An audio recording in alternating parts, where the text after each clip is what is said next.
সুটকেসটা রাখো।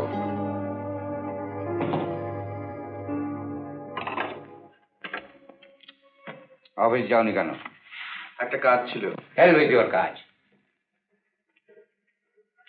সুইস ফার্মের অর্ডারের অ্যাকাউন্টটা সাবমিট করবার কথা ছিল, সেটা কমপ্লিট করে রেখে আসুনি কেন? বলো, সেটা কমপ্লিট করে রেখে আসুনি কেন? এর জন্য কোম্পানির যে 2 লক্ষ টাকার অর্ডার ক্যান্সেল হয়ে গেল, তার জন্য দায়ী হবে কি তুমি? ওসব হিসেবপত্র করতে আমার ভালো লাগে না। সেরা ব্যাপারটা কি হয়েছে আমায় বলবে তো? তোমাকে কি বলবো, তুমি এর এক বর্ণ বুঝতে পারবে না। হিসেব করতে ভালো লাগবে কেন? টাকা রোজগারের চেষ্টা তো আর করতে হয় না।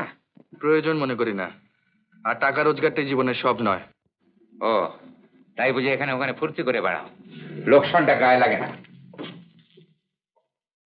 Responsible workless. আর কথা বাড়াসনি খোকা, চুপ কর চুপ কর। অফিস কামাই করে তুমি কি করছিলে?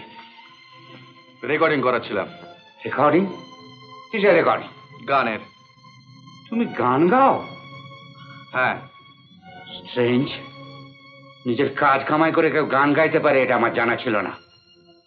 তোমাকে আমার ছেলে বলে পরিচয় দিতে লজ্জা হচ্ছে। কি বলছেন আপনি? হ্যাঁ হ্যাঁ, শহরের কয়েকটা নোংরা বাইজিয়া লোফার ছাড়া কেউ গান করে না। গান সম্বন্ধে এই ধারণা আপনার ভুল। ভুল? হ্যাঁ হ্যাঁ ভুল। সারা জীবনটা লোহা লক্করের মধ্যেই কাটিয়ে দিয়েছেন। গান বোঝার মতো মনের অবস্থা আপনার নেই। রিয়েলি?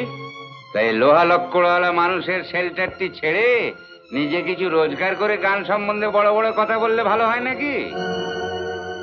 তাহলে আপনি বলতে চান যে গান গাইলে আপনার শেল্টারে থাকা চলবে না? বলতে চান নয়, বলছি। তুমি কি বললে?